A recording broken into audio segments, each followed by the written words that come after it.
The Lord be with you. Have you ever seen someone hitchhiking? Have you ever been the someone who was hitchhiking? Most people drive by hitchhikers today, but there was a time when hitchhiking was recognized as a pretty good way to get from point A to point B, especially if you were a person in uniform. Now you can be dressed in a military uniform with a nun walking beside you, and you would still be hard-pressed to get a ride. It's just too dangerous. How do we know that's a real nun? Just too big a risk to take. But back to that time when hitchhiking was easy and effective. Just stick out your thumb and everyone behind the wheel of a car got the message loud and clear. Ride wanted. But have you ever considered how truly strange that message is? Sticking out your thumb really means if you furnish the car, the gasoline, the time, and do the driving, I'll ride with you. I'm hitchhiking, so you should already know that I won't be chipping in with any gas money. And by the way, if you have an accident, I will sue you for everything you have. If you offer me a ride, I become your responsibility. If your car breaks down, I will simply get out of your car, thank you for the ride, and stick my thumb out again and wave a merry goodbye and say, good luck, buddy.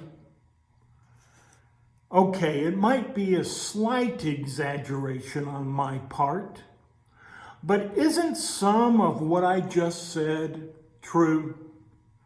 Too often, churchgoers can become spiritual hitchhikers. God, if I'm comfortable, if I'm happy, if I like the preaching and the choir, and if I like the people, then I will sit in church and I will even tell people that I'm a Christian. Now, that doesn't mean I'm going to chip in with any real financial support. And I won't be involved with missions or visitation or anything like that. I've already got more than enough to do, and I certainly don't need to add anything to it. By the way, if anything happens that irritates me, I'm out of here.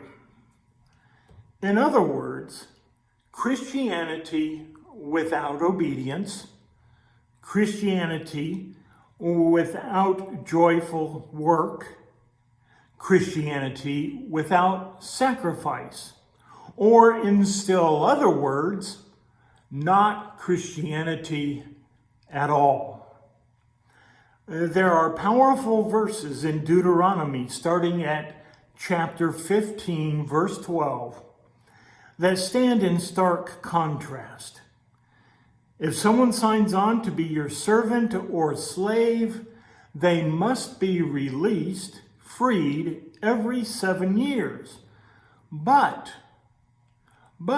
if your servant says to you, I do not want to leave you, because he loves you and your family and is well off with you, then take an awl and push it through his earlobe into the door, and he will become your servant for life. Do the same for your female servant. You and I, male and female, all of us together, are called to have pierced ears. How would we feel if I announced that I am creating a new ritual for the church? ear-piercing. Friends, Romans, countrymen, lend me your ears. On a specially announced Sunday, we will all line up and have an awl pressed through our earlobes into a door of the church. I've already picked mine out. It's right there behind me. As a sign of love, as a sign of obedience. Since this is Holy Week, many of you, I imagine, have already figured out what I am about to say. Just in case you're not quite there and are still feeling a bit squeamish about having a hole punched through your ear, I ask you again to think upon Jesus. Holes punched through his hands and feet and into the wood of the cross as a sign of love, as a sign of obedience to our Master. How large did those nails have to be to go through his hands and to go through 2 feet at the same time? How large did those nails have to be to support a grown man's body weight? And if required of me, would I agree to having holes punched in my ears with an awl? And if required of me,